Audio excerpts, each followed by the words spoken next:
Well, good evening, everyone. Thanks for coming out. I'm Tom Lenny. I'm the director of the McFarland Center for Religion, Ethics, and Culture here at the college. The McFarland Center sponsors lectures, conferences, exhibits, all sorts of special programs that foster interdisciplinary dialogue on issues of meaning, morality, and mutual obligation. You can find more about our upcoming events and watch past lectures, and pretty soon even tonight's lecture, online at holycross.edu/McFarland Center. Tonight, from my perspective, we have a really interesting event in store. Kevin Esvelt, our speaker, is a young scientist who's distinguishing himself in really two significant ways. The first for his work in the laboratory, which I'll say more about in a moment, and the second for his ability, which you'll find out about tonight, to advance public discourse about the uses of science in situations that entail genetic experiments that deliberately affect wild populations. As a scientist and as a citizen, he's extremely thoughtful about changing the way science is done with respect to its impact on local communities and wider populations. Kevin is Assistant Professor of Media, Art, and Sciences at the MIT Media Lab and Director of the Sculpting Evolution Group at MIT since 2016. As a fellow at the Wyss Institute at Harvard Medical School, he developed the RNA-guided CRISPR Gene Drive, which may allow students to deliberately alter the to deliberately alter the traits of wild populations. You may have read in the New Yorker or the New York Times or in many other publications about his efforts to apply this technology to the white-footed mouse population on Nantucket and Martha's Vineyard in order, he hopes, to stop the spread of Lyme disease. Beyond this, Professor Esvelt has been equally focused on practicing responsive science. He advocates for open research and grassroots community-driven decision-making when it comes to engineering ecosystems. He tells me that he's a proud liberal arts graduate. When we first were in touch, that was one of the attractive things about coming to Holy Cross, and a believer in the education offered by liberal arts colleges. He got his BA from Harvey Mudd College in California, and then he received his PhD in biochemistry from Harvard University for his invention of the phage-assisted continuous evolution, or PACE, a synthetic microbial ecosystem for rapidly evolving biomolecules. He's published articles in journals including Nature, Science, the Annals of Internal Medicine, Nature Methods, and Nature Biotechnology. He has a lot in store for us today. He's promised us he's going to cover a lot of areas, so I'll keep the introduction short, but I'm really grateful to welcome Kevin Esvelt.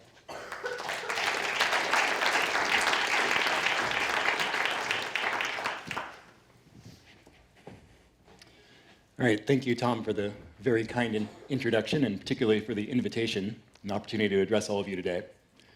So the title of my talk is When Should We Edit Nature? But that's really just the beginnings of it. It is a question about who we are as a people in relationship to everything else and all that we depend upon. But there are other equally interesting questions involving who decides when we should edit nature. And if we do decide, how should we go about it? So first of all, when we say edit nature, what does that mean? Now, I think most of us would agree that we edit organisms in the laboratory all the time. And many of you may have heard of a new tool that we commonly use, and including in some laboratories here, called CRISPR. Now, CRISPR is commonly used for genome editing, and the way it works is you introduce into the cell a piece of DNA that you want to insert into the genome, and the CRISPR system, which is molecular machinery, that can be thought of as a molecular scalpel, it can be programmed to find and cut essentially any unique sequence in the entire genome. And using new variants of this, it won't even make a mistake. But when this organism mates, any given gene typically has a 50% chance of being inherited by offspring. So if we were to make an edited mouse in the laboratory and we release it, then supposing it did manage to find a mate, the edited gene would be inherited by only half of the offspring, and again, half of the offspring, and so on. Now, how many of you think that if we released an edited laboratory mouse into the environment, how many of you think this gene would still be around in 50 generations? Let's see a show of hands. A few. Let me ask another related question. How many of you have a dog? All right, there we go. Please raise your hand if you think your dog is the best dog. Come on now. Okay. If you think your dog can do anything, right? Come on. Your dog is the best dog after all, right? All right. Please raise your hand if you think that your dog can outcompete the wolves in Yellowstone. Come on, there's got to be someone. Yes! All right. Normally, we don't worry about laboratory organisms escaping and changing the genetics of wild populations, because just like dogs versus wolves, we've selected them for different things. So, as Darwin put it, man selects for his own good, nature for that of the being which she tends. In other words, when we alter an organism, we do it for our benefit, not for that of the organism. Meaning, in the ancestral habitat, whatever we do is going to get outcompeted, almost certainly. So this is why we don't worry that, say, transgenic fruit flies made in the lab, we don't really worry that they're going to fly out the window and alter wild fruit fly populations. This is why. But there are some genes in the natural world that don't obey the normal rules. In fact, they're found in just about every organism on this planet, and even in our own genomes. These are elements that break that rule of 50% chance of being inherited. And more than half of our own genome is comprised of the broken remnants of such genes. As I said, they're ubiquitous. They're called gene drive systems. And what's interesting about them is not just that they break the normal rules, but that thanks to CRISPR, we can now think about harnessing them for our own use. Suppose when you're editing an organism, you decide to not only encode the change that you want in its genome, what happens if you encode the instructions for making that change as well? So when we first developed CRISPR, we delivered in the DNA encoding the CRISPR nuclease, the molecular scalpel, the DNA we wanted to insert, and DNA encoding the instructions telling it where to cut as 3 separate pieces. But what happens if you put them all together? You have a single piece of DNA encoding everything, the desired change and the instructions for doing the genome editing. So when you put this into the cell, it's a reproductive cell that will go on to produce an organism. It's going to cut the target gene, and in order to repair the damage, the cell will incorporate it. But now you have a cell that knows how to do genome editing on its own. It's going to produce the CRISPR system, cut the other copy, and copy itself over. So now it has 2 copies. Any organism that has 2 copies, a homozygote, has a 100% chance of passing on one of those copies. So when this organism mates with a wild counterpart, all of the offspring are guaranteed to inherit the desired change. And in those offspring, editing happens again. CRISPR cuts the wild type, converts it to the edited version. So when those organisms mate, their own offspring are guaranteed to inherit. And the same is true for the next generation, and the next, and the next, and the next. So this is called the CRISPR Gene Drive. And due to CRISPR's unique properties, we can build this potentially to edit any sexually reproducing population that reproduces fairly quickly. So why might we want to do this? Well, it could save millions of lives. When you say the deadliest animal on the planet, people tend to think of something like a tiger or a lion, or maybe a grizzly bear. If you restrict it to mammals, it's actually, I believe, the water buffalo. But animals in general, Animalia, includes mosquitoes, and the mosquito is the deadliest animal on the planet, simply because it transmits diseases such as malaria. With a gene drive, we could edit the mosquitoes that normally carry malaria. There's about 6 of them that are particularly good vectors out of 3,500 mosquito species. Only 6 are good at transmitting malaria. We could edit them so they couldn't anymore. Or we could potentially suppress their populations to a level too low for effective transmission. In the time that I've been talking, malaria has killed probably 10 children and infected 50,000 people, just in the time I've been talking. Nor is it just humans that could benefit from potentially altering wild populations. There are natural organisms that are now invasive in new environments. Here you have a rat in New Zealand preying upon a threatened native bird species.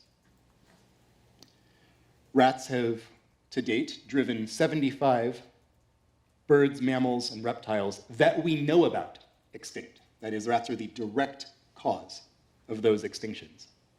And there are 430 that we know are at risk and are likely to go over the brink unless we do something. With a gene drive, well, what can you do if you can control the genome? What if you ensure that everybody inherits a male determining gene? Every organism that inherits the drive system is male. Eventually, you don't have females, and you don't have much of a population left either. Not enough to drive them extinct, not without supplementary measures, but enough to potentially remove them from environments such as New Zealand. But just because we can, we think, do this, doesn't mean, of course, that we should.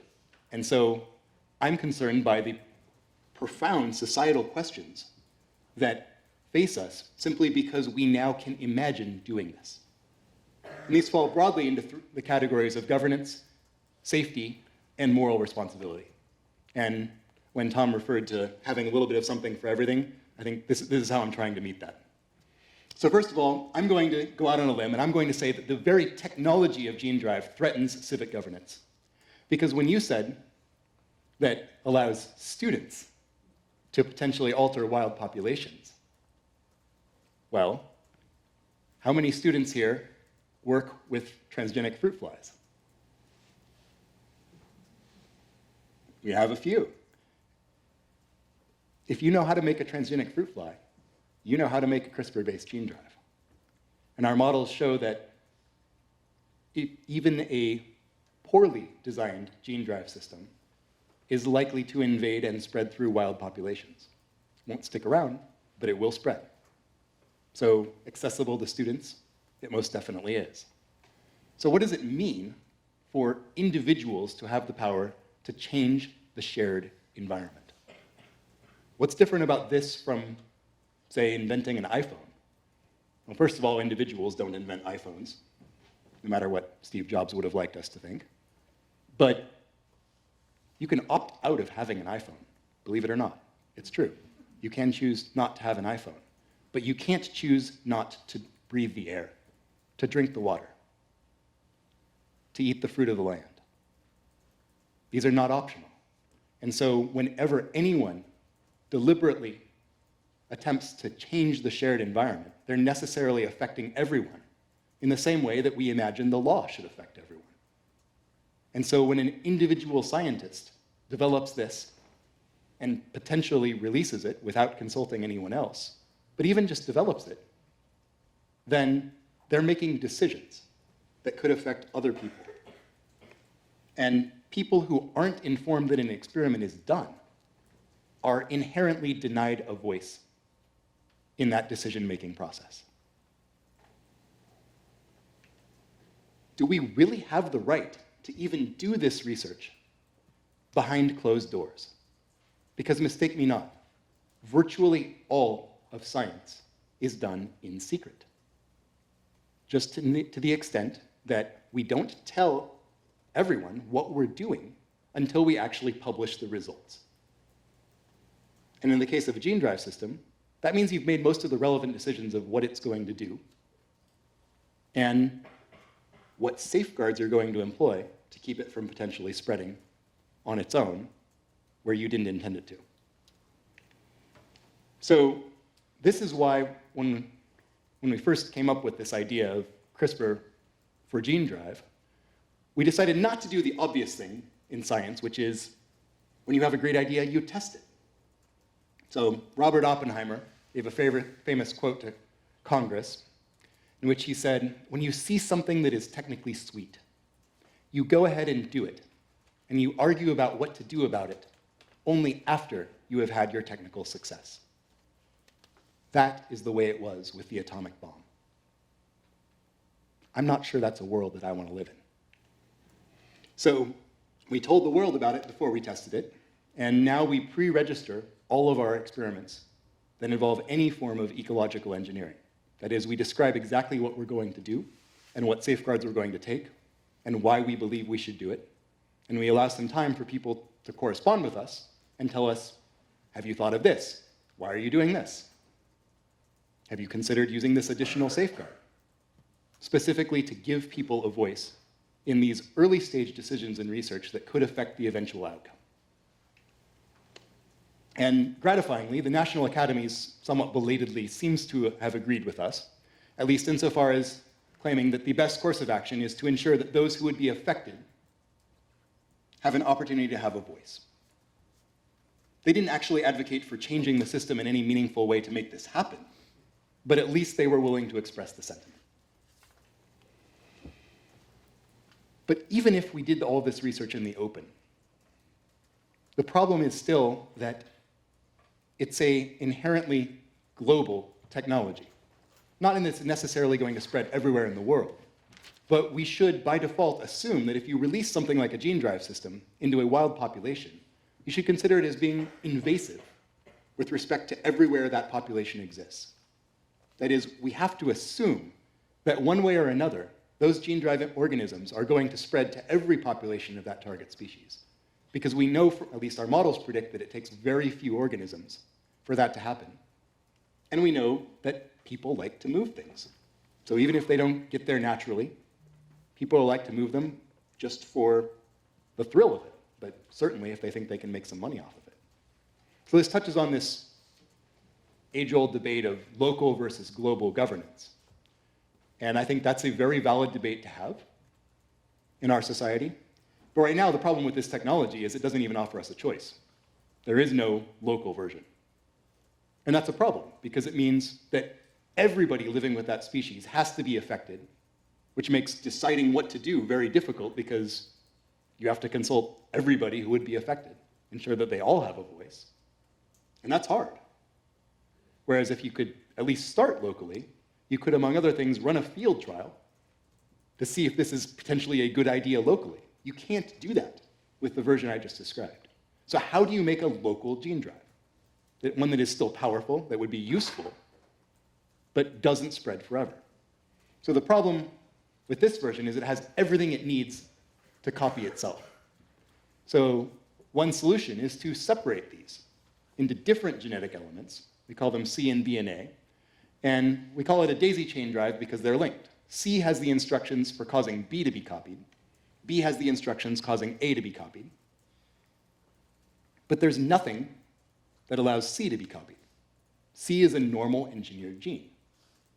And just like dogs and wolves, a normal engineered gene we normally expect to get eliminated from the population. It has no special advantage. But while C is around, it causes B to be copied, so B increases. And while B is around, A increases. So you do get amplification. But because natural selection is always removing them, eventually it's going to run out of elements, which means it's kind of like a multi-stage genetic rocket, if you don't actually know how rocketry works. Physicists always get very upset when I do this. But the upshot is, it is like a rocket in the sense that the more links you add to that daisy chain, the more powerful it becomes. That is, one element is just a single engineered gene. 2 elements, you get a little bit of drive. 3 elements, you get more. 4, 5, and so on. How effective is that? Well, it depends on how efficient that copying rate is. So that's the key parameter in the spread of a gene drive system. If you have 90% copying rate, which is on the very low end for mosquitoes, based on existing gene drive work. By the way, CRISPR Gene Drive is not theoretical. It works in what I'm aware of, at least 5 different species, possibly 6. 90% is on the low end, and there you can release 1 daisy drive organism per 50 wild ones, and in 20 generations, which is not a long time for mosquitoes, and not unreasonable at all in the case of mice or even rats, you can get spread to the entire local population, but not much more. If you have 98% copying efficiency, and this is what is seen in most mosquitoes, then it's 1 per 500. So this is still powerful, but it's inherently local, and it's built into it that it's local. So it doesn't matter who grabs some of these organisms and spreads them somewhere. They can't make it more powerful. It's used up some of its genetic fuel. But that still doesn't solve this problem of, well, what if Worcester wanted to alter the local population and Framingham didn't want to? How are you going to tell the organisms not to fly across or run across the boundary line? How do you even tell them where it is? Well, I don't want to get into the molecular details, but the idea is if we can make it bad for there to be hybrids, if it's bad for engineered and wild to mate, then whichever is in the majority will be favored. Because if you mate with the other kind, then you make hybrids which are less fit. And so you want to only mate with your own kind. And if you're in the majority, you're more likely to mate with your own kind. So this will select for whichever version is in the majority, meaning that a town that wants to engineer its local population could do so. It would be selected for within that town because it would be in the majority. It would be released in sufficient numbers so that it would be in the majority. But in the neighboring town, it would be in the minority, and so natural selection would act against it and drive it back down to zero and preserve it as the wild type. So in this way, every town could in effect be its own genetic island. Very theoretical, but we think we can make it work. Speaking of islands, there's this question of, okay, if we really believe that all this work should be open, is openness enough? Is giving people a voice enough? Or should we actually invite them to guide the research? To tell the communities that would be affected, well, what version do you want? And we'll make it for you. We don't want to make a version that you wouldn't want because then we may have wasted our time. So what do you want? Mice Against Ticks is a project where the citizens of Nantucket and Martha's Vineyard actually have control. We are the technical hands. They are the ones who tell us what to do. In this case, we laid out different ways of immunizing the white-footed mice that infect most ticks with Lyme disease and other tick-borne diseases. If we immunize all of the mice, then you won't have very many infected ticks and you'll have a lot less human disease. And so we gave them different options for how we could immunize the mice and different ways that we could introduce that into the population. And they chose a version that was essentially immunize them against everything that you can, diseases, ticks, and all. But please don't use any DNA that didn't come from a white-footed mouse. And so that's just what we're doing. Right now, again, the communities are moving forwards with this. It's very early stages. But the plan, and this has been very clear, the plan is to release 100,000 genetically engineered mice on each island. And the communities seem to be for it, which is, I still find pretty incredible. More recently, we've been talking with Aotearoa, which is the Maori term for New Zealand, about the potential to use this daisy drive technology, which is, again, not what we're doing for Nantucket and the Vineyard, but use the daisy drive to remove those rats from New Zealand, because New Zealand has committed to removing all of its rats by 2050, somehow. Not possible with current technology. They're banking on people inventing ways of doing this. And daisy drive could be a way of doing it that would not spread to rat populations elsewhere in the world.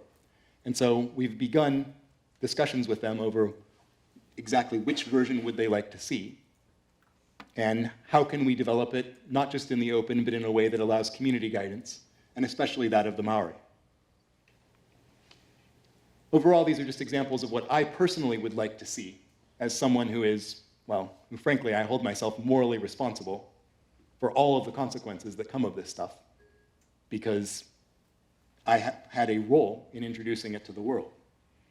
So if you're going to deploy a new technology, the last thing you want is for it to be like genetically modified foods, where the benefits to the typical person are non-obvious, to put it very, very, very kindly. You want something that is blindingly obvious to everyone. And in Nantucket, for example, 40% of people have been impacted by tick-borne disease. 40%. You want to openly share your proposals before you do any experiments at all, or ideally even get funding.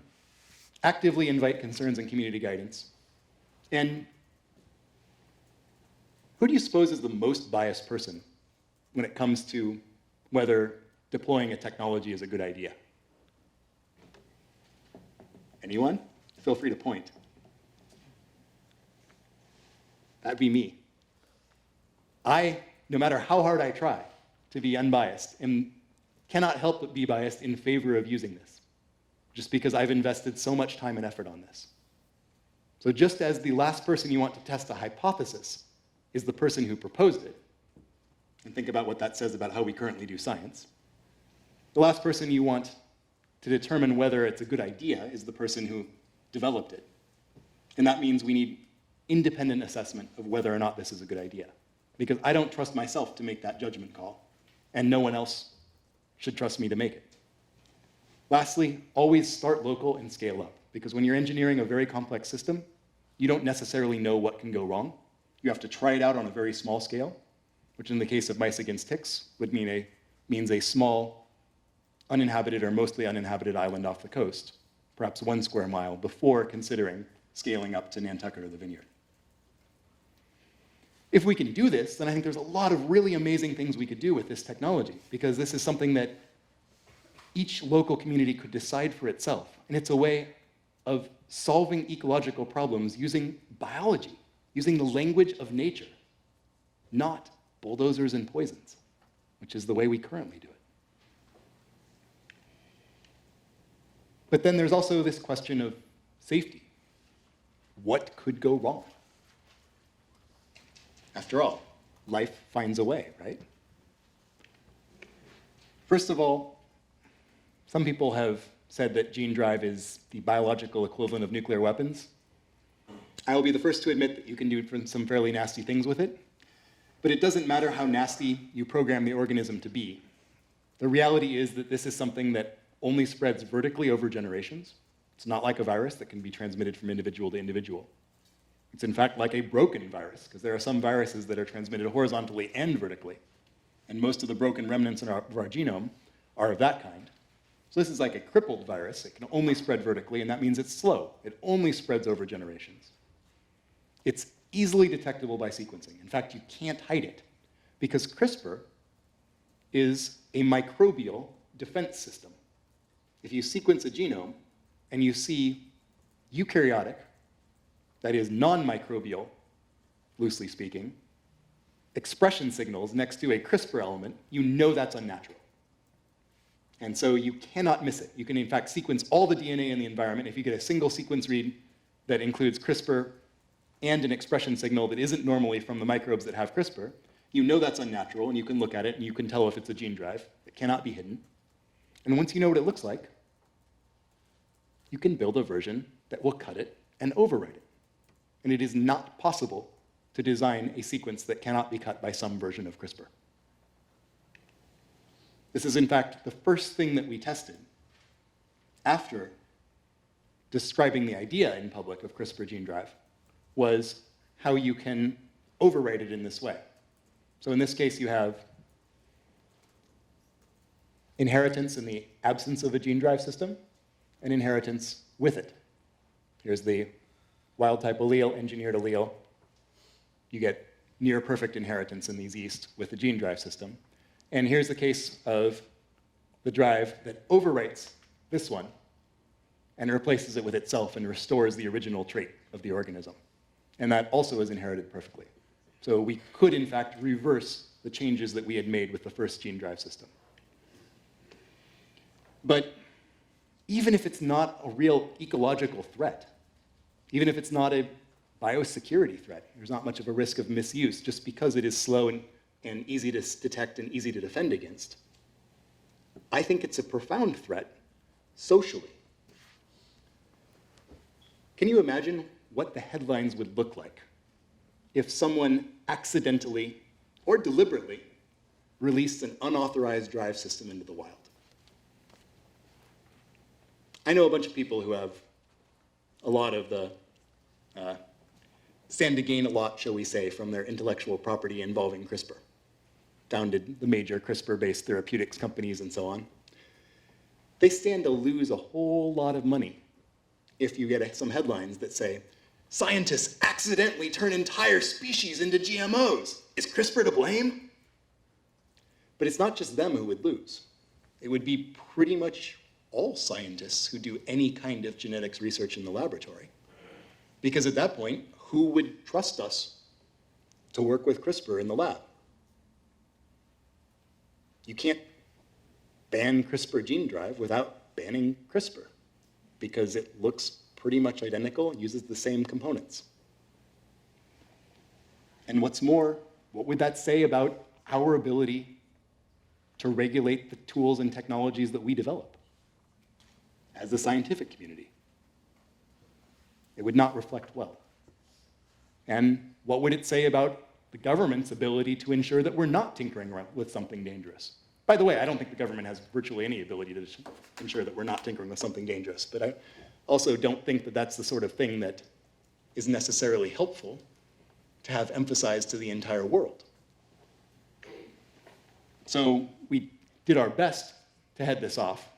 I gathered together a bunch of different scientists from fruit fly genetics labs in particular, because those are the highest risk organism, to agree on what safeguards should we take in the laboratory to ensure that those flies don't fly out the window and begin converting wild fly populations.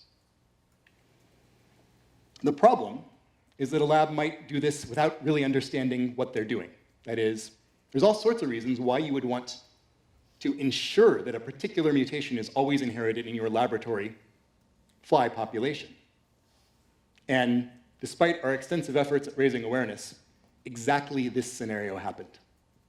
A group of fruit fly developmental geneticists thought of this independently, having never seen any of our publications or media coverage thereof, not knowing what a gene drive was, other than the P elements that they normally work with, and thought, hey, this is a really neat way of ensuring inheritance of a mutation that we want in our laboratory fruit flies. Just never imagined that it might affect wild flies. So this is not a slight on those scientists, because they were brilliant and they are well-meaning. But the point is that even brilliant and well-meaning scientists just cannot reliably anticipate all the consequences of their work. In order to stay at the cutting edge, you have to be specialized. And what the story further shows is that even if researchers do anticipate the hazards, it doesn't necessarily mean that we can warn everybody else about what they are. The fact that all the world's flies are not in the process of briefly turning yellow, or at least acquiring a mutation that blocks them from turning yellow, is to some extent a matter of luck, potentially. And last of all, this is perhaps most important. 5 years ago, no one imagined that we would have the power to change an entire wild species. I'm a huge fan of science fiction. It's not there. I've asked lots of science fiction fans, authors, you name it. It's not there. The closest you get is Vonnegut's Ice 9, converting all of the water to ice. No one's done the whole change a wild population. So what does that say? That now we can do something that we never imagined before? Well, I would say it's evidence that the power of our technology is increasing, sometimes dramatically. And yet, even though we know that this is true, we still do most research behind closed doors in small groups of similarly trained specialists who can't reliably anticipate consequences or be identified and warned by those who might, due to accident of past interdisciplinary training or acuity or whatever reason. Doesn't matter. Point is, most research is not done under circumstances where we're going to detect that. So suppose, just suppose, there exists at least one potentially accessible technological advance that someone in some laboratory could discover, that if discovered and disseminated widely and is accessible enough, would threaten civilization. CRISPR Gene Drive is a great example of a one-to-many technology. It's something that, if it could not be detected and countered, would allow one person to change the environment and affect lots of people. Are there others like that? Perhaps ones that can't be so readily countered? I don't know. But if there is, we're probably going to walk into it never seeing it coming. And I would go so far as to say that the future, such as it is going to be determined primarily by which technologies we choose to invent, insofar as we choose to invent any technology, and the wisdom with which we deploy them, or choose not to. And right now, the system of science denies people a voice. It slows discovery, because I can't imagine how keeping things a secret and keeping your new advances under wraps until it can be published in a peer-reviewed journal makes things go faster. But even worse, it prevents others from assessing dangers. So I think the default state of research plans should be made open, at least for the field of gene drive. Because for gene drive, at least, we know that doing this kind of work behind closed doors denies people a voice in decisions that could affect them. There is a compelling moral case, independent of whether you think that technology could threaten civilization, for making gene drive research open. So let's start there. And we're currently working with the major controllers of scientific incentives, the journals, funders, policymakers, and holders of intellectual property even, to change those incentives in favor of pre-registration for gene drive research. And that's just to give the system a good shove and get the ball rolling. It's not because I think that necessarily all experiments should be pre-registered and openly available to everyone. I just think that that option should at least be on the table so that we end up ideally somewhere closer to the middle for other areas. And this really comes down as well to moral responsibility, because you might have noticed that we haven't talked all that much about the moral consequences of editing nature. So, how many of you think that if you were walking along the shores of a lake and you hear cries for help and splashing, and the lake is a deep water lake, you look out and you see a child apparently struggling in the water, how many of you think that you are morally obligated to jump in and save the child? Please raise your hand. Now, I assume that you never once imagined that you might have thrown the child in yourself. Yes? I should certainly hope so. Which would then suggest that you don't think it matters whether or not you created the problem. You view yourselves as having a moral responsibility for attempting to solve that problem, independent of whether or not you were responsible for creating it. But there is an important caveat here. You are only obligated to jump in and save the child if you know how to swim. No one would expect you to jump into deep water and try to save a drowning child if you yourself don't know how to swim. So, in this analogy then, technology is teaching us how to swim. It's allowing us to solve problems that we previously did not have a chance at solving. So the real question, then, as we are learning how to swim, what is the difference between this drowning child and, I just have to pick a single example, Cochleomyia hominivorax. This is the New World Screwworm. If you've ever heard the term flesh-eating maggot, this is the real deal. Hominivorax, the man-devourer. This thing lays its eggs in the open wounds of complex mammals, and the larvae eat not just the dead necrotic flesh, cleaning the wound, like in fact all other botflies in the world, they eat their way through the living flesh. And as they do it, they secrete a pheromone that attracts further female screwworm flies to the site of the wound, meaning that even once the original ones grow to size and then fall off to continue the life cycle, they've recruited new ones so that the animal is gradually eaten alive. And we know that this is excruciatingly agonizing because it affects people on occasion. Simply having doctors examine a screwworm-infested wound typically requires them to administer morphine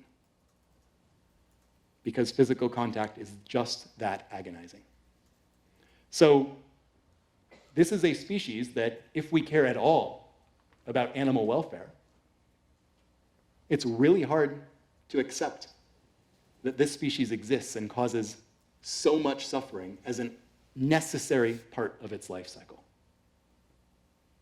And again, I should say, it gets worse from here. But this is what a wound looks like. Close your eyes if you don't want to see worse than this.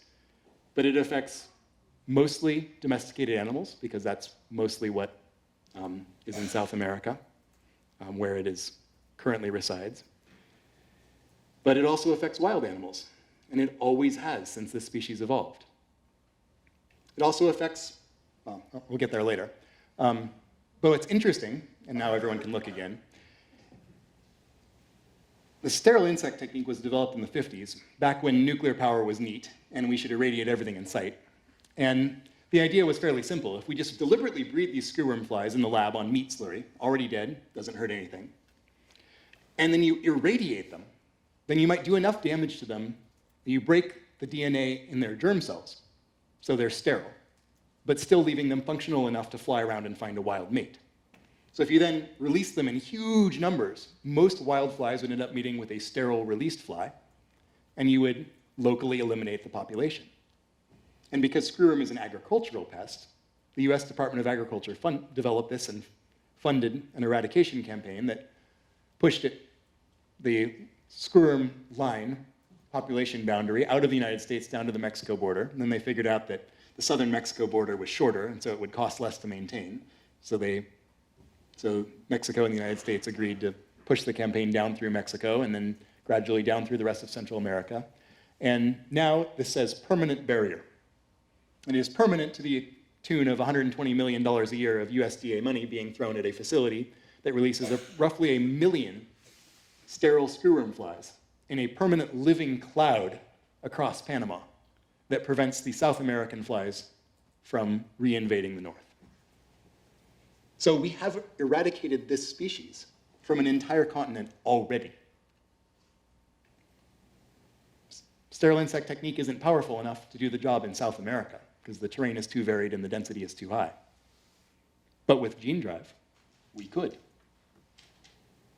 We could remove this species from the wild and maintain it only in the laboratory, which we know we can do on, again, dead meat slurry so that nothing would suffer from the continued existence of this species.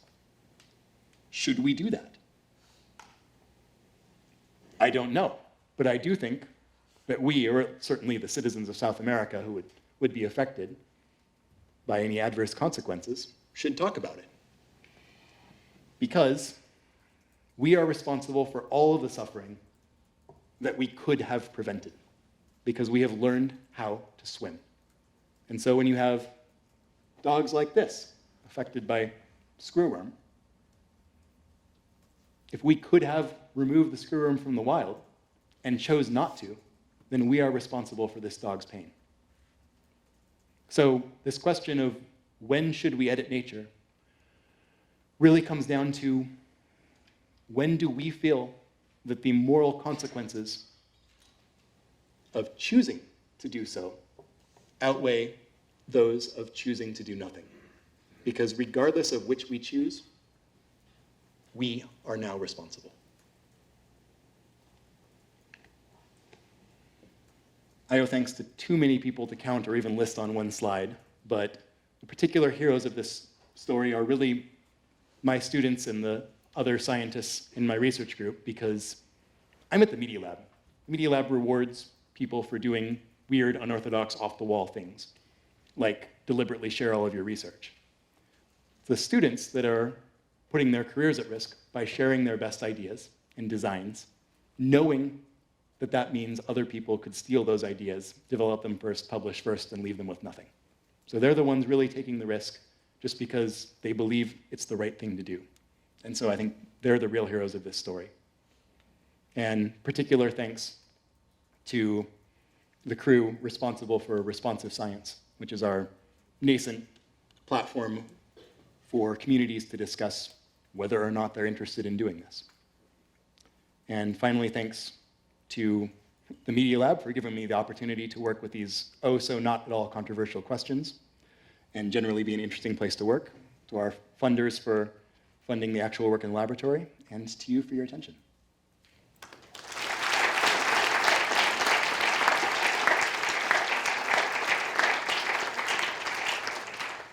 All right, so you talked a lot about, so we know how to swim, so we are responsible for helping those who are like suffering and stuff. I really like this idea, and I think it's a really good idea. But do you think that in the future, people will get carried away and want to help in even like unnecessary situations, or do you think there's like a limit that we should set on this? It's a good question. I am not terribly worried that we're going to get carried away in a surfeit of compassion. Sadly, that does not seem to be a particularly human failing. I am very much worried that if we do, to some extent, develop and deploy biotechnology in an ethically justifiable manner, then people might become comfortable with it, and then they might decide that, for example, they don't want mosquitoes around anymore at all because they're tired of being bitten. Now, you can argue that there are better ways of dealing with this. Like the sophisticated, elegant solution would be to program the mosquitoes to avoid humans so that they don't like the taste. And while we don't understand mosquito olfaction well enough now, it's an eminently doable research proposition to figure out how and then program them like that. So then we could leave them around, but not bothering us. But I am at least a little bit worried about what people will decide to do just for their own convenience or personal profit, should we remove the barriers, social barriers of distrust that are currently impeding biotechnology. But is that unique to biotechnology? Well, only in that right now it's only the technology of last resort. And lots of others are, well, have many fewer barriers. And I think, in general, when humanity sees a potentially useful tool, we use it. It's hard to think of a technology where we really put it back in the box and closed the box and locked it. So clearly you and your colleagues have done a lot to advocate for transparency. I was just wondering kind of how you're going to kind of spread the word and make other scientists as ethically, I guess, moral in terms of how do you advocate for other scientists to follow your lead in terms of transparency? So I wish I could say we were more successful than we actually have been, because the typical result is that we talk about the need for openness and pre-registration, and everyone agrees that this is a good idea, and then nobody actually does it.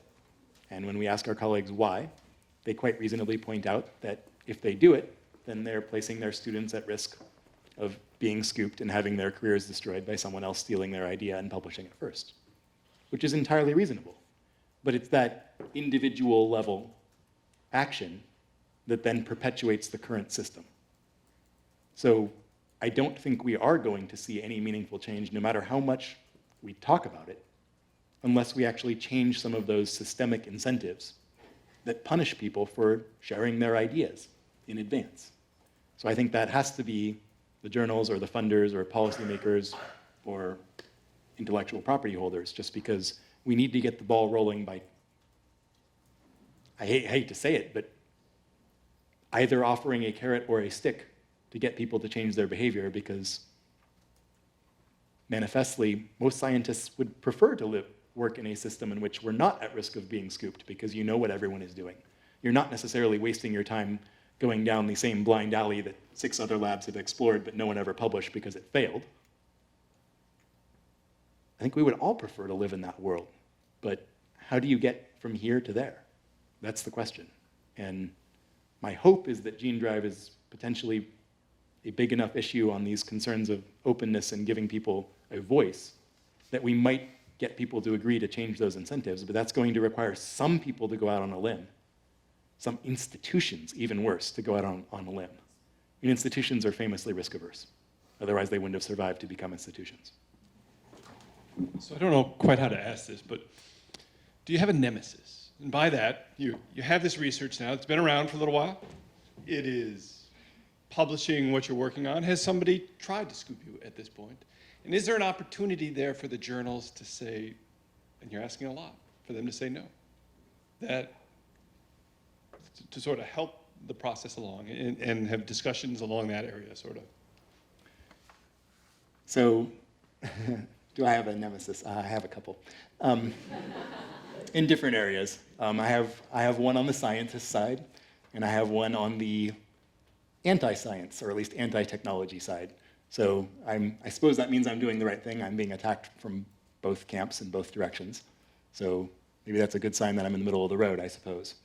But no one has tried to scoop us. In terms of the journals, the furthest I've gotten is a suggestion that they might notify everyone that they will append a sentence at the end of any given published paper involving Gene Drive that either acknowledges that it was pre-registered and that therefore they did the right thing, good job, or that it was not pre-registered against these public recommendations that it be so. Mark of shame. And that might help change behavior. I'm pretty sure it won't tip it the other way, just because, again, publish your paper with a badge of shame or risk not getting your paper at all. And I think most people would still choose the latter. But it would at least be a step in the right direction. So if we can convince them to actually go that far, I would certainly call that a victory.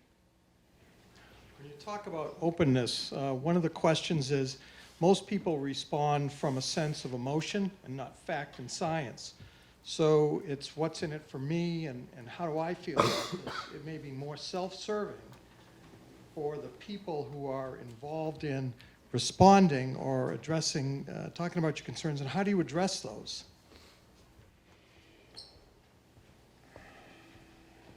The emotion versus reason issue is certainly salient in almost everything we do. I mean, you can't read a book like Thinking Fast and Slow, which, by the way, I highly recommend, even if one chapter is full of stuff that's failed to replicate, without appreciating just how emotion-driven we are by snap intuitive judgments. But I'm not at all convinced that what seems like the irrational, emotion-driven side is necessarily a bad thing, because I think we need to change the incentive somehow. And that might well rely on an appeal to emotion, one way or another, just because that ultimately does drive so much decision-making. And count me in the camp where I don't really care why people decide to do something, as long as it's the wise thing to do. So I have two comments, I guess, one on sort of either side, comments and questions. So the first, I guess, is about the science side, which is listening to the concerns about students in particular about pre-publishing. And I think for all of us that have gone through PhD programs, it's sort of, wake you up in the middle of the night, right? The idea that someone's going to scoop you. But the reason I imagine that it wakes a lot of us up at night, as students at least, is because of the outcomes to that, right? It's not because someone scooped you. It's not even necessarily because you weren't able to publish it. It's because you're not going to get your PhD if you don't get those journal articles. So in the end, I almost wonder if this is coming at it from the wrong angle, right? Which is, not the wrong angle, but instead of asking journals and funding agencies, although I think funding agencies are certainly important, as you said, whether it's mostly about institutions and how we rate our scientists, right? So the fact that certainly students trying to get a PhD or faculty trying to get tenure are judged entirely on their published work, right? That means that it makes us cutthroat, whether we like it or not. It just makes us cutthroat. And for your students, I think they're doing amazing work, right? But my heart also sort of goes out to them if their PhDs require them to have a certain number of published papers, because, I mean, for any of us, right, we could get scooped. But I think for students, it's of a particular concern, or for people looking to get tenure. And so I wonder somehow if institutions need to come up with a different rating system, a different way to say, yes, you're a successful scientist. And maybe that would help. Because I completely agree, the idea of a very open sharing community where we could get the science done faster, where we could see whether we were on the right track faster by collaborating is an amazing idea, right? On a totally different aspect, but maybe you could talk about this too, I worry a little bit about the swimming, the learning to swim thing, which is that it puts us in a little bit of an untenable position in terms of the fact that you're sort of damned if you do and you're damned if you don't. But it also then requires us to define suffering. Because what one group of people might define as suffering, other people may not.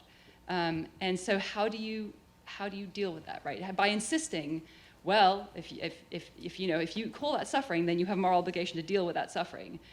Then you bring it back to the question of, but who says that's suffering to begin with, right? So those two things for you to. Yeah, wonderful questions. On the first one, yes, it would help a great deal if hiring and tenure committees behaved a little bit differently in evaluating publications, but there's a lot of clamor for them to do that anyway, without my help, largely because no one is very happy with the current system as it is. So that's one where I don't think adding our leverage is necessarily going to make that critical difference. And so I would rather save our ammunition for those areas where it can. But Keith Yamamoto of UCSF is leading an effort to try to do that. Honestly, I'm a little bit skeptical just because when you're sitting on the hiring committee for a new faculty position and you have to read the 500 applications, yeah, you really want the single number of citation metric to just let you rule out half of them. But it would be lovely if we could do that. Maybe machine learning will come up with something magic that can measure output more effectively other than just citation metrics. So hopefully we could get something there. On the other, I talk a lot about suffering because personally that's what gets me on a moral level. I am concerned with suffering relative to, you might say, eudaimonia on the other end of the scale.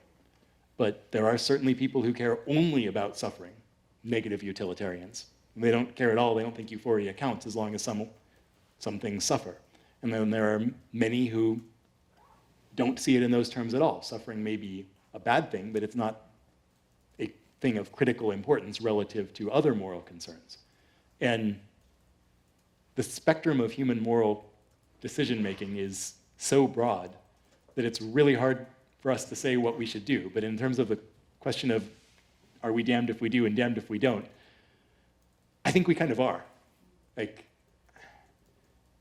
those of you who are familiar with a little bit of philosophy and ethics recently might know that the drowning child example was one used by Peter Singer in his argument for a form of utilitarianism in which he says, if you believe that you're obligated to jump into a muddy pond, if you happen to be wearing nice clothes going somewhere in order to save a drowning child, thereby ruining your clothes and costing you that much money, then why are you not willing to donate an equivalent amount of money to save a child on the other side of the world who you cannot see? And I think it's very difficult for anyone to defend themselves against that. That is, we all could be saving many more lives in the developing world than we are now. We all make countless decisions for our own personal comfort and leisure that lead us to not donate the money that could be saving lives and making lives better, because it's not just about saving lives at a minimal level. It's about ensuring that people can flourish. So we're all doing that just by the fact that we're here. We're all guilty all the time. And personally, I think it's better if we acknowledge that we are not perfect, that we could be better, and decide for ourselves what is a personal threshold at which we can assuage our consciences and get on with our lives. And I think that ideally that would be giving a whole lot more to charity than we currently do, but that doesn't necessarily mean sackcloth and ashes and hair shirts for everyone either. But that's one of the things I wish we would talk a little bit more about. And so I bring this up not just to convince everyone that we are truly and remarkably horrible people. I think Peter Singer already did that. And I, for one, completely would agree that I should be doing all sorts of things that I am not a good enough person to actually do. But I think living with the constant knowledge of that helps propel me to become a better person. And so I think the more ways in which we show that that is true, it might make our lives a little bit less intellectually comfortable. But I think things are more interesting and we're more creative when that is the case.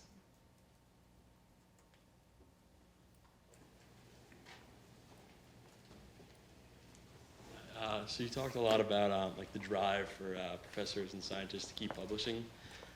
So what are the things that you are going to do after you like present your results to make sure, and like things after original trials to see through that like those humanitarian goals will be accomplished? Yeah, so what are next steps? Part of that is, I mentioned that because I'm at the Media Lab, my incentives are a little bit different.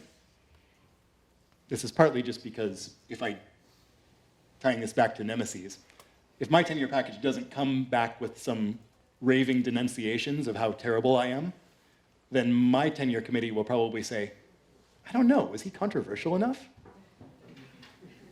And that's just because the Media Lab is a very strange place. But the other thing is we are all about deployment, making an impact. That is, it's not that you don't get rewarded for getting a Nature or Science paper, it's just that that's recognized as being only the first step, and you have to move on and do more. So mice against ticks, for example, we haven't published anything on mice against ticks. It's our single best known project because it's gotten all of this popular media attention because apparently simply going to a community and saying, hey, we're thinking about doing this, we think we could do it in these different ways. What do you want us to do? We're happy to do whatever you want, but we don't want to bother if you're not interested. That is apparently so unusual as to warrant a lot of top-flight media coverage, which is kind of shocking, but okay, that's the way it is. So we always focus on actually deploying the technology or setting a precedent that it should not be deployed and the researchers should walk away, which I think is equally important. Honestly, between Nantucket and the Vineyard, we might be best off if one of them says yes and one of them says no, just so we could set the positive example of walking away, saying, okay, you decided not. That's fine. Your decision, your environment, you're in charge. Because someone needs to set that example. Honestly, it would not be the end of the world if they both said no. That's the way of it.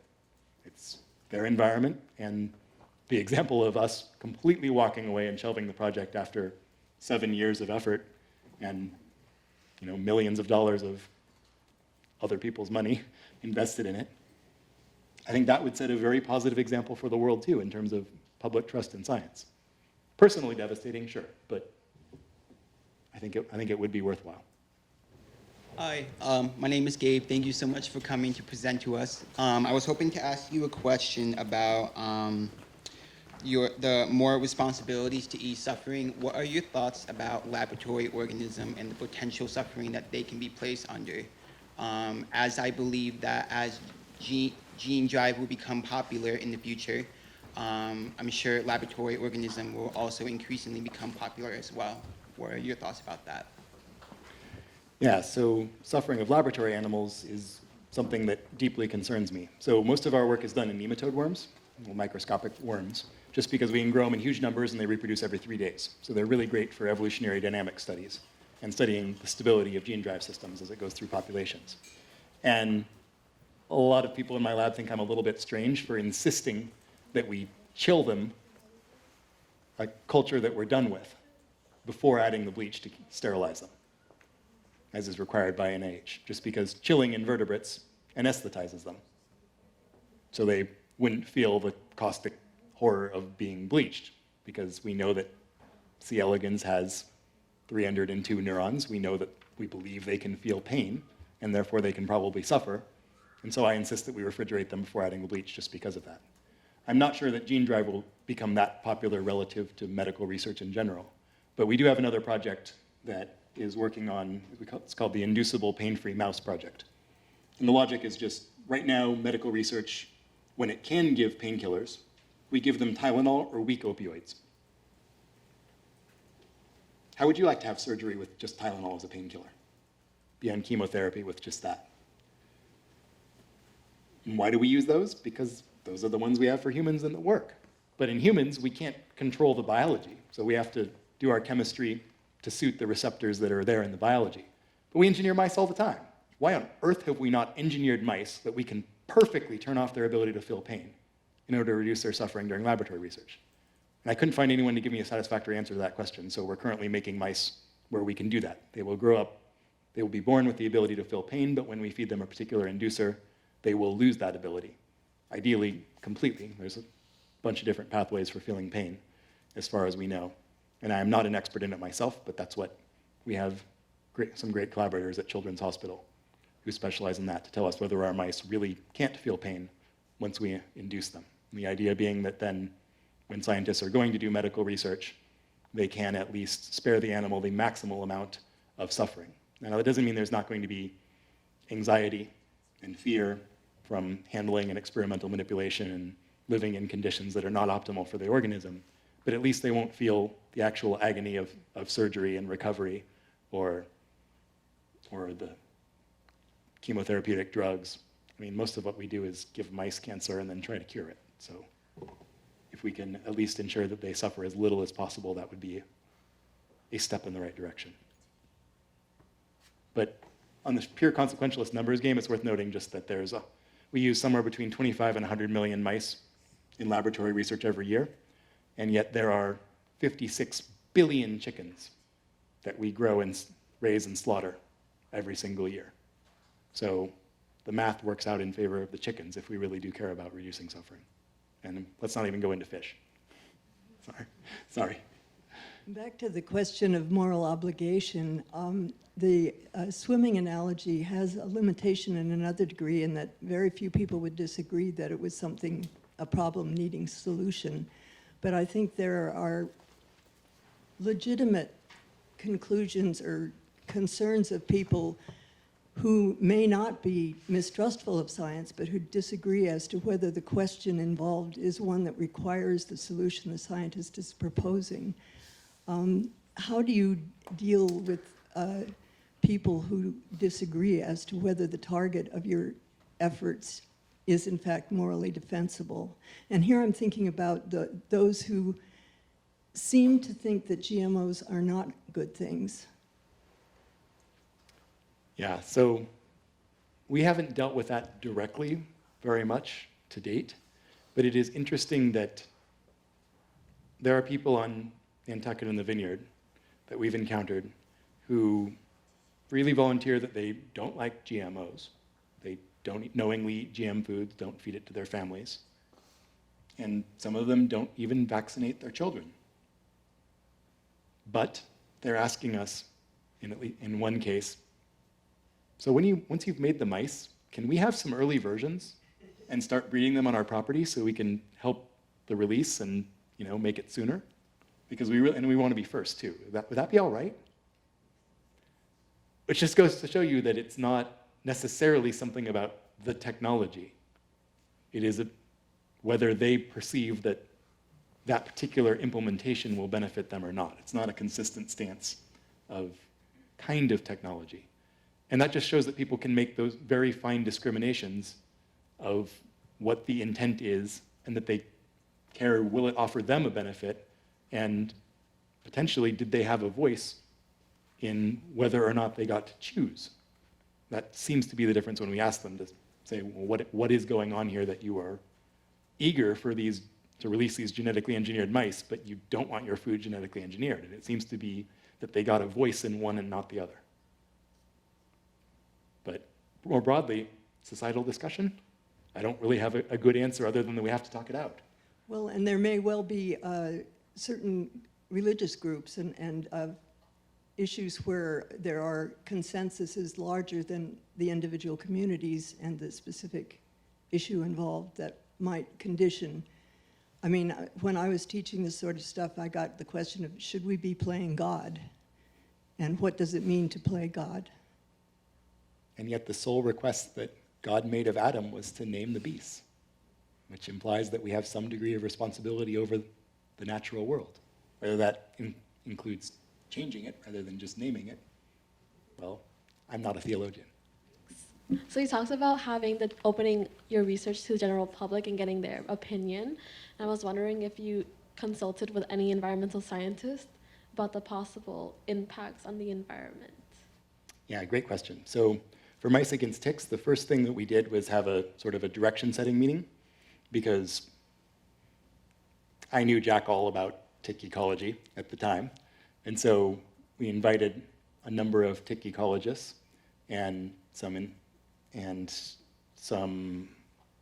local community leaders, medical doctors who deal with Lyme disease a lot and specialize in its treatment, science educators, local school teachers, and representatives of environmental NGOs at the original direction-setting meeting, just to say, we think we could do this. How should we go about, is this something that you think would work? Is this something that you might be willing to support under any circumstances, and how should we initially approach the community from those, from those community leaders and educators who live there. And so our initial approach to the Nantucket Board of Health was on the basis of that initial gathering.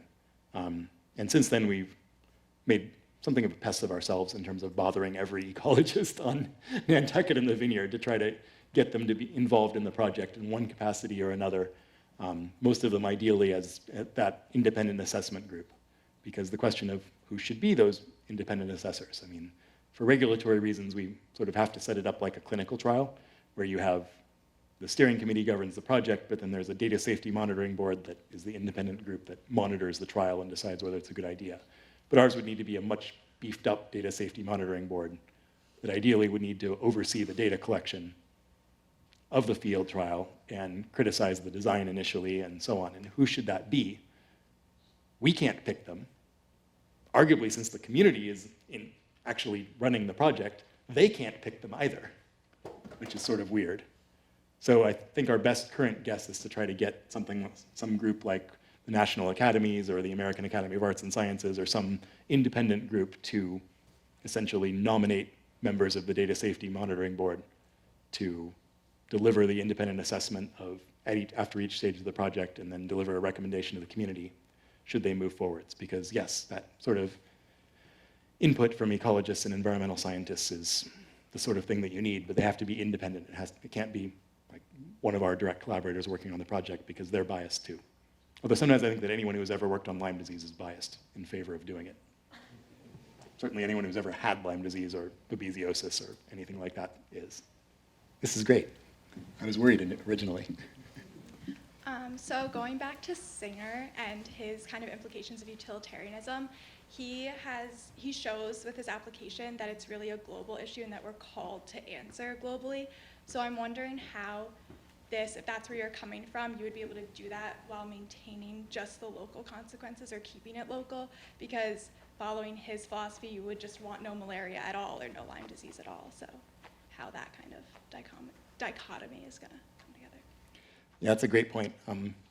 This is always the issue with consequentialism, which is, I suppose, why I am philosophically a consequentialist on the broad scale when I'm thinking system two, but day to day I'm probably more of a virtue ethicist just because it's hard to evaluate what the consequences are going to be. Because I think Singer would agree that if we could just snap our fingers and get rid of malaria, we should do it. But what are the relative benefits of using a self-propagating drive system that will necessarily affect every nation in Africa, for example, for African malarial mosquitoes, which is the one case where we'd almost certainly have to do it. Unless we get a vaccine, at least, the current consensus in the field is if you want to get rid of malaria, we either need a really good vaccine, which doesn't look like it's in the cards, or we need to use a gene drive of some sort. Probably a self-propagating version. But does that necessarily mean that it has to be the self-propagating immediately or nothing? Or should we use a local DAISY type to show that it works as a field trial? And even if it's a malaria yes, malaria no, you can imagine some consequences of just going ahead with it, certainly going ahead with it in certain ways. What if one country opts out? What if one country says they don't want to be affected, but you can't eradicate malaria globally without using it to affect them? What do? Do you let one country, or at least one country's government, hold the entire global eradication effort hostage? Or do you blow apart their air defenses and unleash waves of drones to drop gene drive mosquitoes over their country? Anyway, what concerns me is that most of the advocates of people who are working on gene drive favor the latter solution. And by pure Peter Singer logic, on its face, that might seem true. But I think if you ask Peter, he would point out that there are consequences to that. And scientifically, there are consequences to that as well, just because you probably can't eradicate malaria without some on-the-ground support. Gene drive is not a silver bullet, can't do it on its own, probably going to see resistance. CRISPR can overcome the resistance if we design version 2.0, but then you're doing this multiple times. So you really need on-the-ground cooperation from everybody if you're going to do it at all. And of course, if you try and fail, then we're never going to get, at least not for a long time, get the chance to take a crack at, say, schistosomiasis or the next ones on the list. So there are consequences to how we do it. I mean, this is all classic, does the end justify the means? But the means are a part of the ends. So it's kind of a false dichotomy. You have to integrate the consequences, but we're bad at predicting the future. So I don't know what to do. That's why on some level, falling back on deontology or virtue ethics is probably a good idea. So a lot of the time when I see CRISPR like talked about in the news, they talk about applications like with humans, like eliminating genetic diseases. Do you think that if it performs well with like your mice populations and ticks, like the hesitancy that people have with using in humans, like do you think that would lessen over time? It's a good question. I don't think necessarily that effects in that questions in humans will be decided by what we do unless it's a general sense of trust in biotechnology in general, which could impact things, but then I'm a little bit less concerned about CRISPR in humans because if what you're after is eugenics, CRISPR is actually not the way to go anyway. The first designer baby is 4 years old, and the way that baby was created is a much more powerful technology than CRISPR. If what you're interested in is some form of human enhancement, and where that line again between ameliorating genetic disease and enhancement, it's really hard to say where that line is, if there is indeed a line at all. So I'm not terribly worried that our work is going to legitimize things in that direction. I have profound concerns about the wisdom of choices that we might make about future generations myself, but I don't necessarily think that decisions we make there will affect the entire future of humanity. And that's just because I can imagine, can't you just imagine your children saying to you, did you really try to ensure that your grandchildren would turn out a certain way using your pathetic little CRISPR Gene Drive technology? Really? Really? You thought we wouldn't notice? With your pathetic little antiquated tools? Come on. Lame. Future generations will have, unless civilization collapses, anything we choose to do to the next generation will affect the next generation and the next generation only because their ability to alter the generation following them will be so vastly superior that anything that we do to the next generation will be inconsequential, unless we alter their mental likelihood of choosing one particular thing or the other, of course, but that's cheating. Let's leave that at that, but thank you so much.